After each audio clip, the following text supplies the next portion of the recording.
마음이 따뜻해지는 어린 왕자.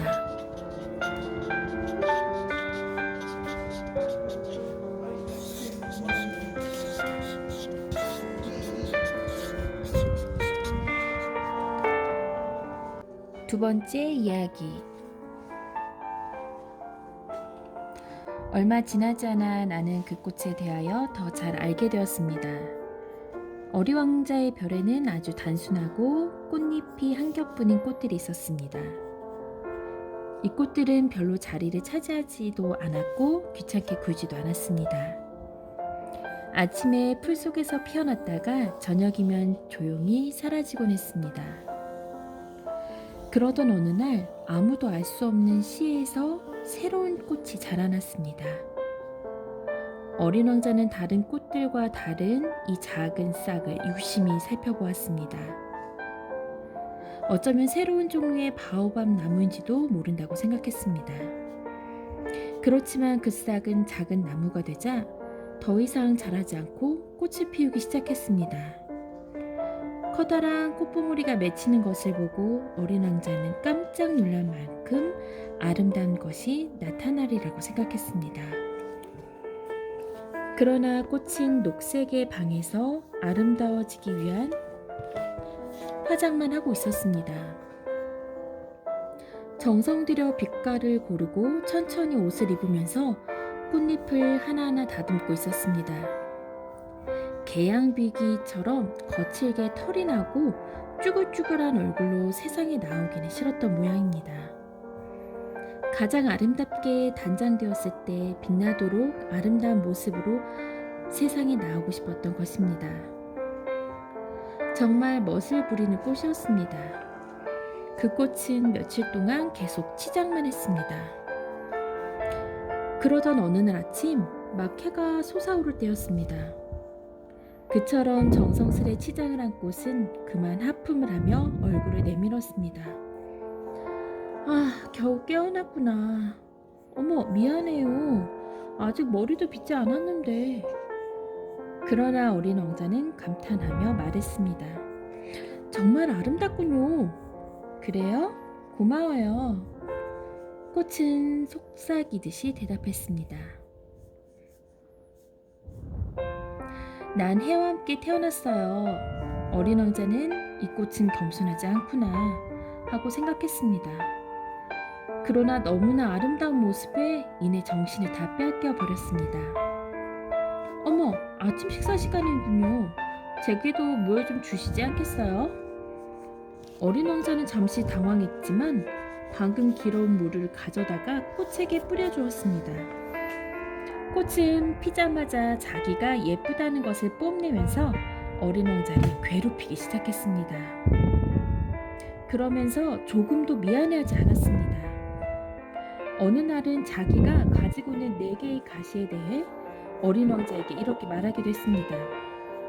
난 호랑이가 발톱을 세우고 달려들어도 두렵지 않아요. 내 별에는 호랑이가 없어요. 그리고 호랑이는 풀을 먹지 않아요. 어린 왕자가 꽃의 말을 가로막았습니다. 난 풀이 아니에요. 꽃이 달콤한 목소리로 말했습니다. 미안. 난 호랑이는 조금도 무섭지 않아. 하지만 바람이 부는 건 무서워요. 바람막이를 좀 해주시겠어요? 바람이 부는 게 무섭다니, 식물인데 왜 그럴까? 이 꽃은 정말 까다롭구나. 어린 왕자는 생각했습니다. 저녁 때가 되면 유리덮개를 덮어주세요. 여기는 너무 추워요. 별의 위치가 나쁜가 봐요. 내가 살던 나라에서는... 꽃은 여기서 말을 멈추었습니다. 그 꽃은 씨의 모양으로 왔기 때문에 다른 세상에 대해서는 아무것도 알지 못했던 것입니다. 거짓말을 하려다 들킨 게 부끄러워진 꽃은 어린 왕자에게 잘못을 돌리려고 2-3번 기침을 했습니다. 바람막이는 어떻게 되었나요? 가지러 가려던 참이었는데 당신이 계속 말을 걸어서... 그랬더니 꽃은 더 심하게 기침을 해서 어린 왕자가 미안한 마음이 들도록 했습니다. 그래서 어린 왕자는 꽃을 사랑했지만 한편으로 꽃의 마음을 의심하게 되었습니다. 어린 왕자는 꽃이 아무렇지도 않게 한 말을 심각하게 받아들여 슬퍼지곤 했습니다. 어느 날 어린 왕자는 내게 속마음을 털어놓았습니다. 꽃이 하는 말을 듣지 말아야 했어. 꽃이란 보고 향기를 맡으면 되는 거였어. 꽃은 내 별에 향기를 가득 주었지. 그러나 난 그걸 즐길 줄 몰랐어.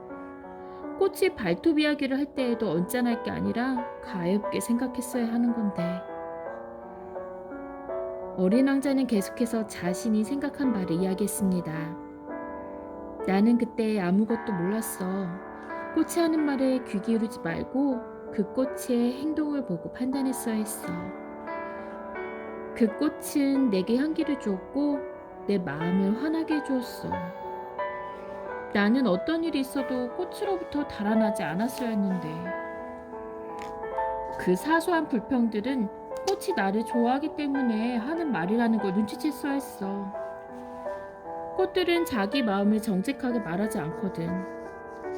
하지만 난 너무 어려서 꽃을 사랑할 줄 몰랐던 거야.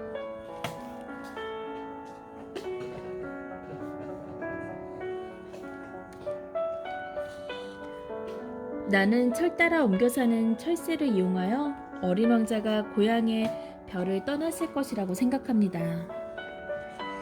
떠나던 날 아침 어린 왕자는 자기 별을 깨끗하게 정리했습니다. 활 화산의 구멍도 깨끗이 청소했습니다. 어린 왕자의 별에는 불과 연기를 내뿜는 활 화산이 2개나 있었습니다.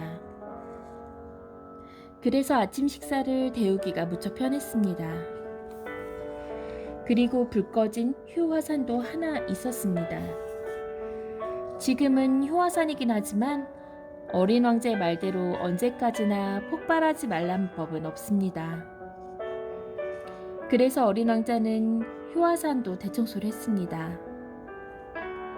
화살이란 청소만 잘해주며 폭발하지 않고 조용히 규칙적으로 연기를 토해내는 것입니다. 화산의 폭발은 굴뚝으로 솟아오르는 불과 같습니다. 물론 지구에 있는 화산을 청소해 주기에는 우리가 너무 작습니다.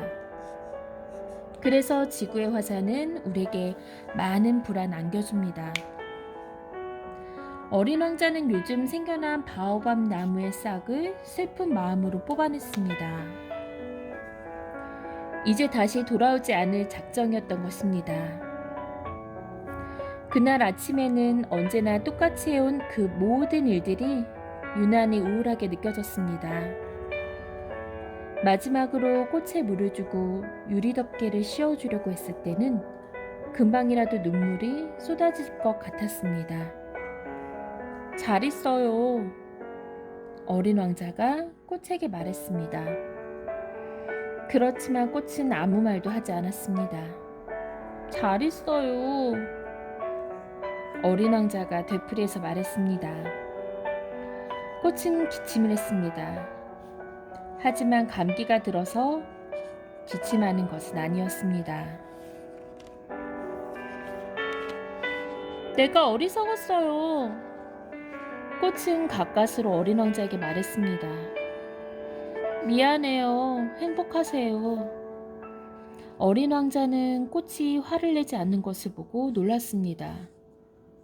그래서 유리덮개를 손에 든 채 어쩔 줄 모르고 그대로 서 있었습니다. 꽃이 어째서 이렇게 온순해졌는지 알 수가 없었습니다. 나는 당신을 좋아했어요.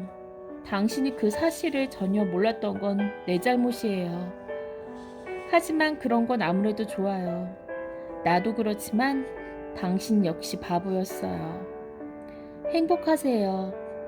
이제 그 유리덮개는 필요 없어요. 하지만 바람이 불면 내 감기는 대단하지 않아요. 밤에 맞는 서늘한 바람은 오히려 상쾌할 거예요. 난 꽃이니까요. 그러나 짐승이 나비와 친구가 되고 싶다면 2-3마리의 애벌레는 참아야겠지요. 나비는 아주 아름다워요. 나비가 아니면 누가 날 찾아와 주겠어요? 당신은 먼 곳으로 가버릴 텐데. 큰 짐승도 두렵지 않아요. 나도 발톱이 있으니까요. 이렇게 말하며 꽃은 4개의 가시를 천진스럽게 내보였습니다. 우물쭈물하지 말고 어서 가세요. 떠나기로 결심했으니 어서 떠나세요.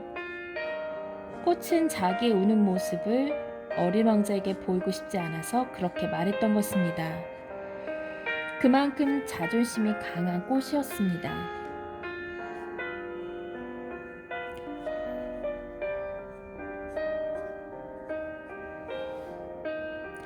어린 왕자는 소혹성 325호, 326호, 327호, 328호, 329호, 그리고 330호가 빛나는 곳까지 왔습니다. 어린 왕자는 자기가 할 일도 찾고 여러 가지 지식을 늘리기 위해 그 별들을 하나씩 방문하기로 했습니다. 첫 번째 별에는 임금님이 살고 있었습니다. 그 임금님은 붉은 천에 흰 단비털을 붙인 옷을 입고 검소하지만 위험 있는 옥자에 앉아 있었습니다. 임금님은 어린 왕자를 보자 큰 소리로 말했습니다. 오, 신기한 신하가 한 명 왔구나. 그래서 어린 왕자는 한 번도 만난 적이 없는데 어떻게 나를 알까? 하고 생각했습니다. 임금님들의 눈으로 보면 세상은 매우 간단한 것인데 그것을 어린 왕자는 몰랐던 것입니다. 즉 임금님들에게는 세상의 모든 사람이 다 자신의 신하인 것입니다. 짐이 더 잘 볼 수 있도록 가까이 오너라. 그 임금님은 이제야말로 어떤 사람의 임금 노릇을 하게 된 것이 무척 자랑스럽다는 듯이 말했습니다. 어린 왕자는 어디 앉으면 좋을까 하고 여기저기 둘러보았습니다. 그러나 별 전체가 임금님의 당당한 흰 단비털 옷으로 덮여 있어서 앉으려야 앉을 수가 없었습니다. 그래서 가만히 선 채로 있으려니까 피곤해서 하품이 나왔습니다. 짐 앞에서 하품을 하다니 무례하구나. 짐은 하품을 하지 말 것을 명하노라. 참을 수가 없었습니다. 어린 왕자는 당황하여 대답했습니다. 저는 오랫동안 여행을 한 데다가 잠을 자지 못했기 때문에. 그런가? 그럼 하품하기를 명하노라. 짐은 오랫동안 사람이 하품하는 것을 본 적이 없다. 하품하는 게 재밌구나. 자, 하품을 하라. 명령이라. 그렇게 말씀하시니까 무서워서 하품이 나오질 않아요. 어린 왕자는 얼굴이 새빨개져서 대답했습니다. 그러면 이렇게 명하노라. 어떤 때는 하품을 하고 어떤 때는. 임금님은 언짢아 졌는지 빠르게 말했습니다. 임금님이 무엇보다 중요하게 생각하는 것은 자기의 위엄을 지키는 일이었기 때문입니다. 명령을 거역하는 사람은 도저히 용서할 수가 없었습니다. 그 임금님은 사람들이 자기에게 절대적으로 복종해야만 한다고 생각했습니다. 그러나 매우 착한 사람이었으므로 무리한 명령은 내리지 않았습니다. 임금님은 이렇게 말했습니다. 만약에 짐이 장군에게 물새가 되라고 명령하여 그 장군이 짐의 명령에 따르지 않는다면 그것은 장군이 잘못한 것이 아니라 짐의 잘못이로다. 앉아도 좋을까요? 어린 왕자가 매우 조심스럽게 물었습니다. 짐은 앉기를 명하노라. 임금님은 길게 늘어져 있는 흰 단비털 옷자락을 위엄있게 끌어당겼습니다. 그러나 어린 왕자는 정말 이상했습니다.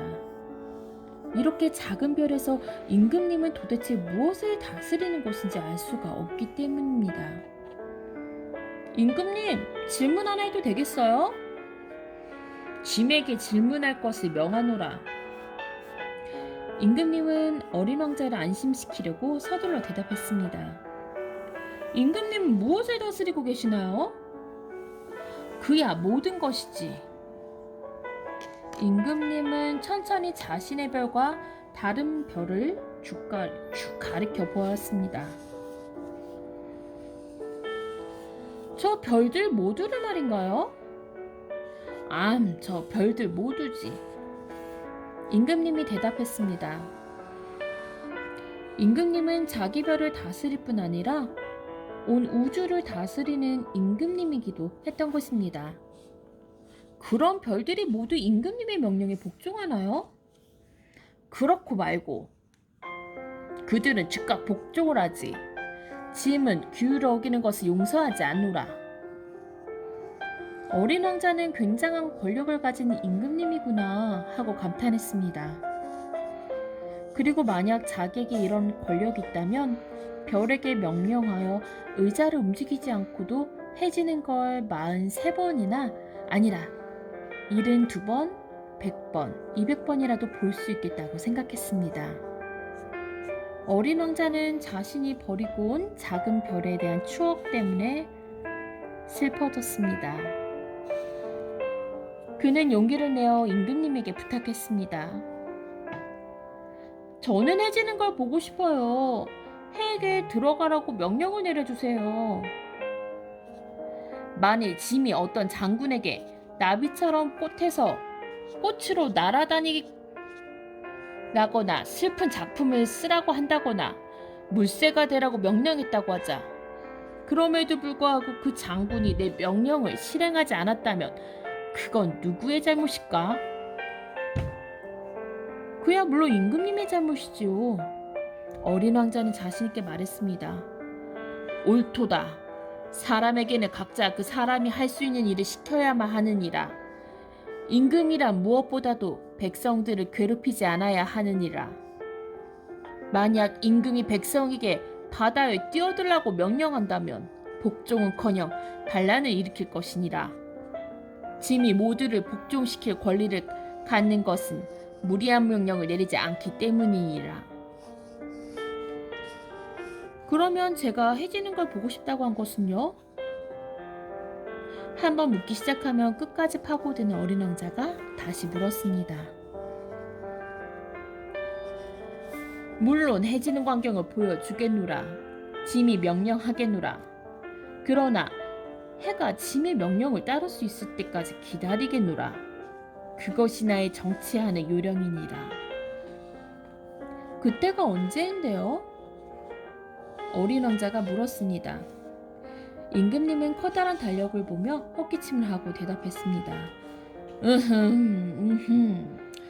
오늘 저녁 7시 40분경이 되겠노라. 이제 두고 보면 알겠지만 모든 일이 내 명령대로 될 것이니라. 어린 왕자는 하품을 했습니다. 해지는 광경을 보지 못하게 된 것이 아무래도 좀 섭섭했습니다. 게다가 조금씩 지루해지기 시작했습니다. 저는 여기서 더 할 일이 없어요. 다시 여행을 계속하겠습니다. 가지 말라! 신하가 하나 생겨서 매우 자랑스럽게 여기던 임금님이 말했습니다. 짐은 그대를 대신으로 삼겠노라. 무슨 대신이죠? 그래. 법무 대신이노라. 하지만 여긴 재판을 받아야 할 사람이 아무도 없잖아요. 그건 알 수 없는 일이로다.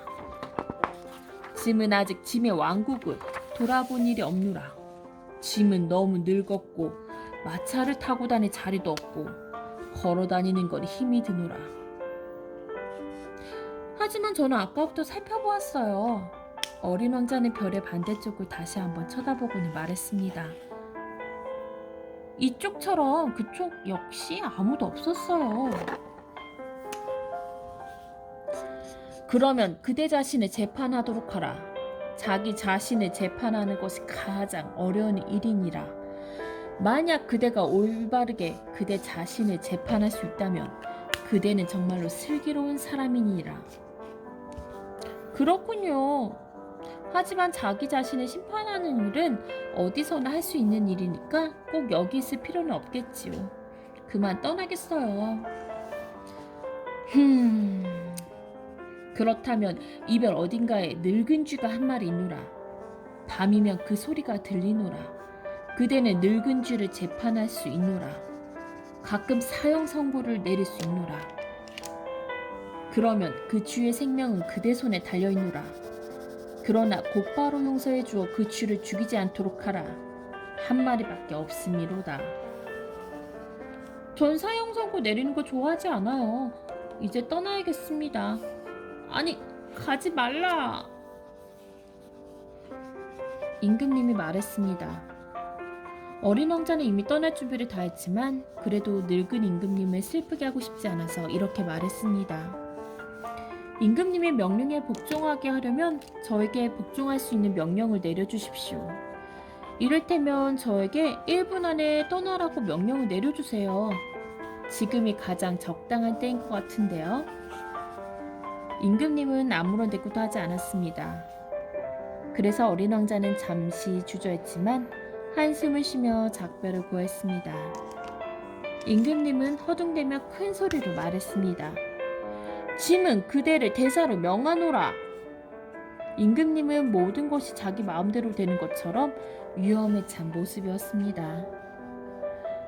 어린 왕자는 어른들이란 참 이상해 라고 중얼거리며 여행을 계속했습니다.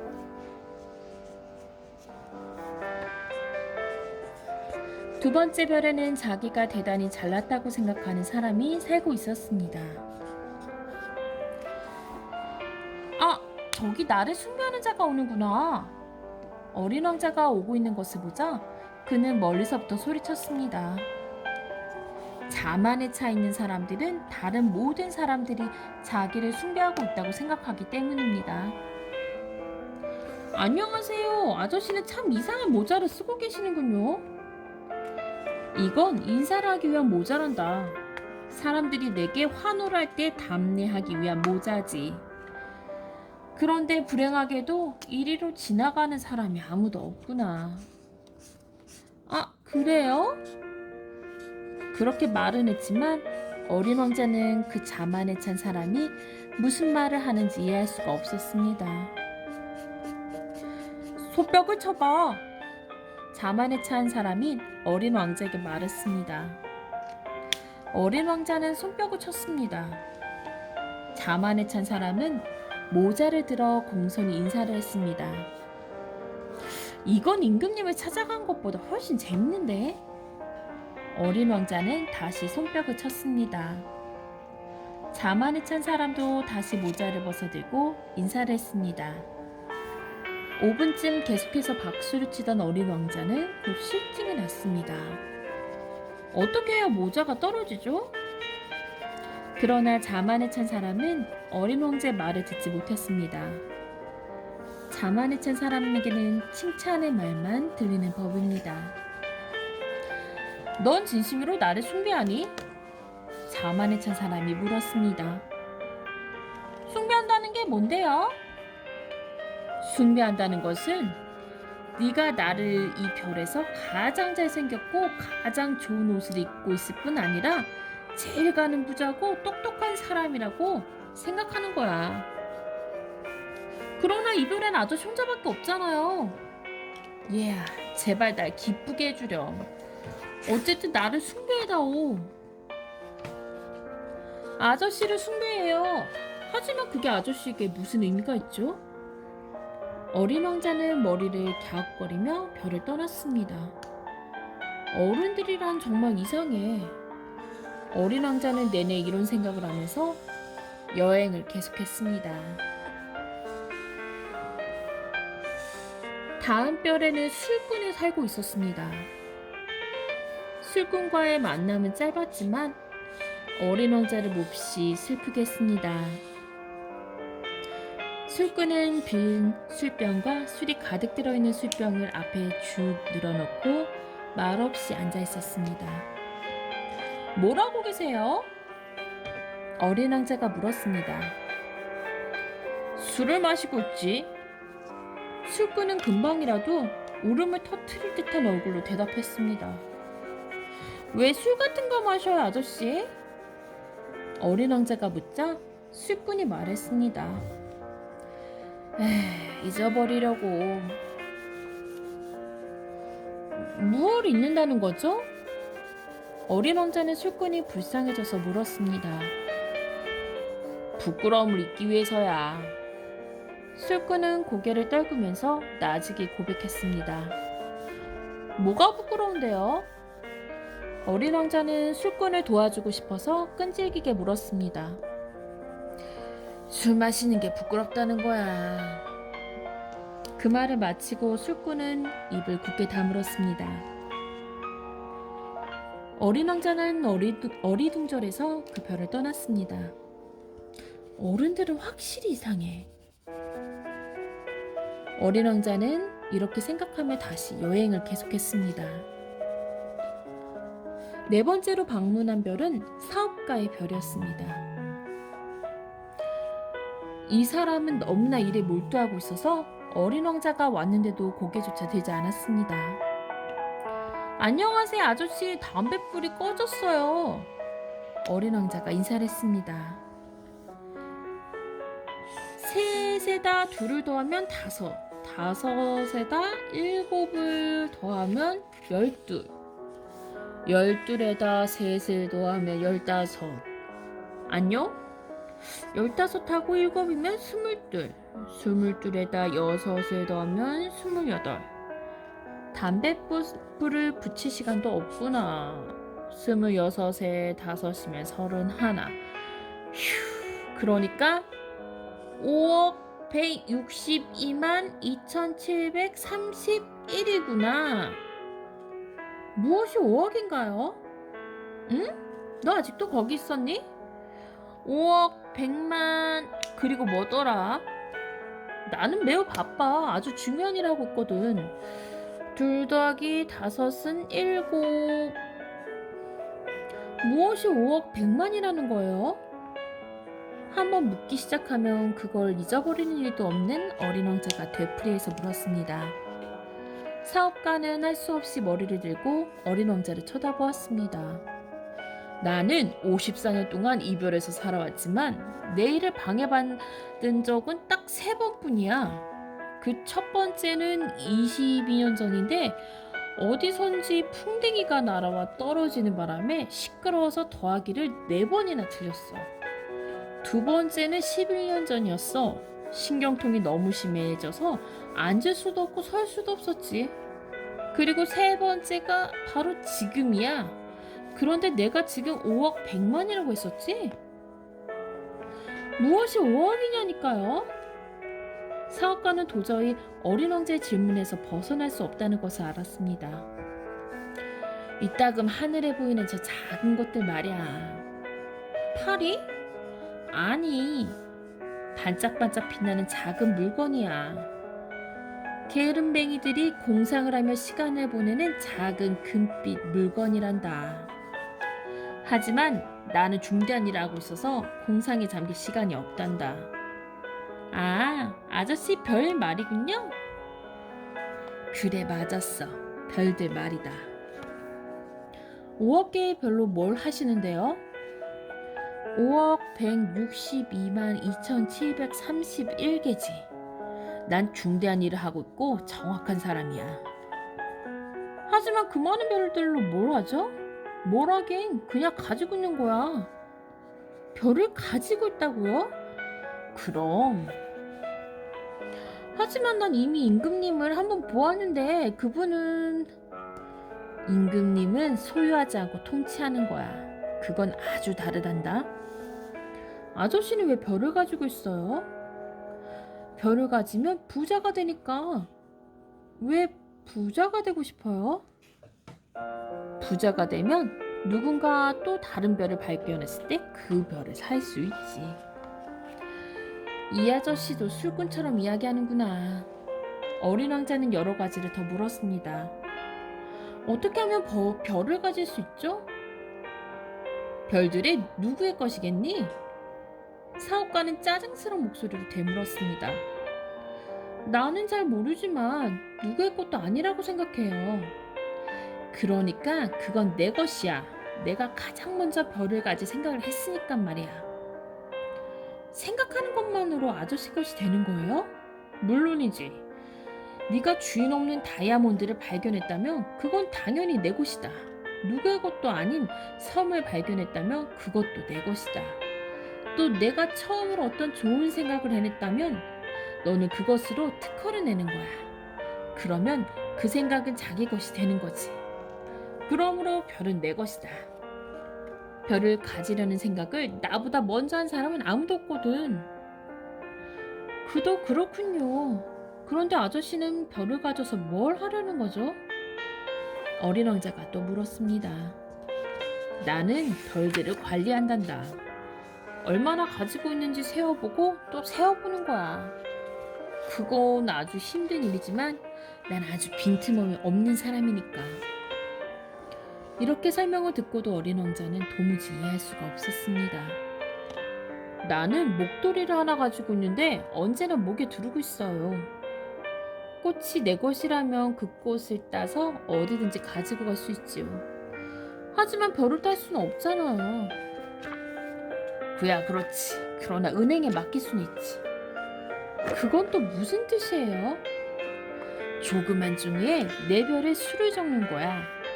그리고는 서랍에 넣고 잠그는 거야.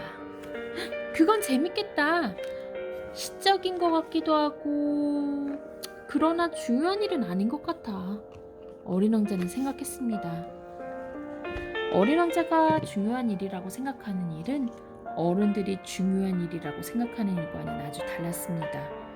그래서 이렇게 말했습니다. 나에겐 꽃이 하나 있는데 날마다 물을 주죠. 화산도 청소를 해주고 나는 화산이나 꽃을 가지고 있으므로 화산이나 꽃을 위해 무언가 이로운 일을 해줘요. 그런데 아저씨는 별을 위해 아무것도 해주는 일이 없잖아요. 사업가는 무슨 말인가를 하려고 입을 열었지만 할 말을 찾지 못했습니다. 그래서 어린 왕자는 그 별을 떠났습니다. 어른들은 하나같이 이상해. 어린 왕자는 여행을 계속하면서 이렇게 생각했습니다. 5번째 별은 어린 왕자가 방문했던 별 중에서 가장 작은 별이었습니다. 가로등 한 개와 가로등에 불을 켜는 사람 한 명으로도 좁은 별이었습니다. 하늘의 한 구석에 너무나 작아서 사람도 없고 집도 한 채 없는 별에 가로등과 불을 켜는 사람이 왜 필요한지 어린 왕자는 아무리 생각해도 알 수가 없었습니다. 그러나 어린 왕자는 이렇게 생각했습니다. 이 사람도 어리석은 사람일 거야. 그러나 임금님이나 자만에 찬 사람, 그리고 사업가나 술꾼보다는 나은 셈이지. 적어도 이 사람의 일에는 뭔가 의미가 있으니까. 이 사람이 가로등을 끄면 꽃이나 별이 잠들어 버리겠지. 참으로 아름다운 일이야. 아름답기 때문에 쓸모있는 일이지. 어린 왕자는 별에 발을 들여놓자 가로등에 불을 켜는 사람에게 공손하게 인사를 했습니다. 안녕하세요, 아저씨. 그런데 왜 지금 가로등을 끄셨어요? 명령이란다. 좋은 아침이구나. 안녕? 가로등에 불을 켜는 사람이 대답했습니다. 무슨 명령이요? 가로등에 불을 끄라는 명령이지. 잘 자거라. 그리고 그는 가로등을 다시 켰습니다. 그런데 왜 다시 불을 켰어요? 명령이라니까? 가로등에 불을 켜는 사람이 대답했습니다. 이해할 수가 없어요. 어린 왕자가 말했습니다. 그저 명령은 명령이라고 생각하면 된단다. 좋은 아침이구나. 가로등에 불을 켜는 사람은 불을 끄고는 손수건으로 이마에 땀을 닦았습니다. 이건 정말 힘든 일이야. 옛날엔 합리적이었지. 아침에는 불을 끄고 저녁에는 다시 불을 켰으니까. 그래서 낮에는 쉬고 밤에는 잠을 잤지. 그럼 명령이 바뀌었나 보죠? 명령은 바뀌지 않았단다. 이별은 점점 빠르게 도는데 명령은 바뀌지 않으니 그게 비극이지. 그래서요? 그래서 지금은 별이 1분에 한 바퀴를 돌게 되었단다. 이제는 단 1초도 쉴 수가 없구나. 1분에 한 번씩 불을 켰다가 껐다가 해야 하니까. 참 우습군요. 1분이 하루라니. 전혀 우스운 일이 아니란다. 우리가 이야기하는 동안 한 달이 지났구나. 한 달? 그래, 30분이 지났으니까 30일이 지난 거지. 잘 자라. 그 사람은 또 가로등에 불을 켰습니다. 어린 왕자는 그를 바라보았습니다. 그리고 열심히 명령을 지키는 그 사람이 좋아졌습니다. 의자를 조금씩 움직여 몇 번이고 해지는 것을 보려고 했던 일이 생각나 어린 왕자는 이 사람의 일을 도와주고 싶었습니다. 저 아저씨가 쉴 수 있는 방법을 알고 있는데. 나는 언제나 쉬고 싶단다. 가로등에 불을 켜는 사람이 말했습니다. 아무리 열심히 일을 하는 사람이라도 한 번쯤은 게으름을 피우고 싶게 마련이다. 어린 왕자가 계속 말했습니다. 아저씨의 별은 아주 작으니까 3발짝만 걸으면 별을 한 바퀴 돌게 될 거예요. 그러니까 아주 천천히 걸으면 언제나 해를 볼 수 있어요. 쉬고 싶으면 그냥 천천히 걷기만 하면 돼요. 그러면 아저씨가 쉬고 싶은 만큼 낮이 계속 되는 거예요. 그건 별로 도움이 되지 않는구나. 내가 가장 원하는 것은 잠을 자는 일이거든. 그럼 정말 안 됐군요. 어린 왕자가 말했습니다. 그는 또다시 가로등에 불을 껐습니다. 어린 왕자는 여행을 계속하면서 이런 생각을 했습니다. 저 사람은 임금님이나 자만에 찬 사람, 술꾼이나 사업가에게 업신여김을 당할지도 몰라. 그렇지만 그 사람들 중에서 우습게 여겨지지 않는 사람은 단지 저 사람뿐이다. 저 사람은 자기 자신 외에 다른 사람의 일을 생각하기 때문이야. 어린 왕자는 한숨을 쉬면서 또 생각했습니다. 저 사람 친구로 삼았으면 좋았을 텐데. 하지만 사람의 별은 너무 작아. 두 사람이 함께 설 자리도 없는걸. 그러나 어린 왕자는 하루에 1440번이나 해가 지는 것을 볼 수 있는 이 별을 떠나는 것이 섭섭했다는 것을 차마 고백하지 못했습니다. 5번째로 간 별은 이전 별보다 10배나 큰 별이었습니다. 그 별에는 굉장히 두꺼운 책을 쓰고 있는 늙은 신사 한 명이 살고 있었습니다. 오, 탐험가로구나. 늙은 신사는 어린 왕자가 오는 것을 보고 소리쳤습니다.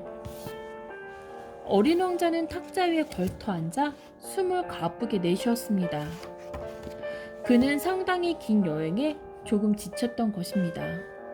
너는 어디서 왔니? 늙은 신사가 어린 왕자에게 물었습니다. 그 두꺼운 책은 뭐죠? 여기서 뭘 하고 계세요? 어린 왕자도 물었습니다. 나는 지리학자란다. 지리학자가 뭔데요? 지리학자는 모든 바다와 강, 도시, 산, 사막이 어디 있는지를 아는 학자란다. 그거 참 재미있네요.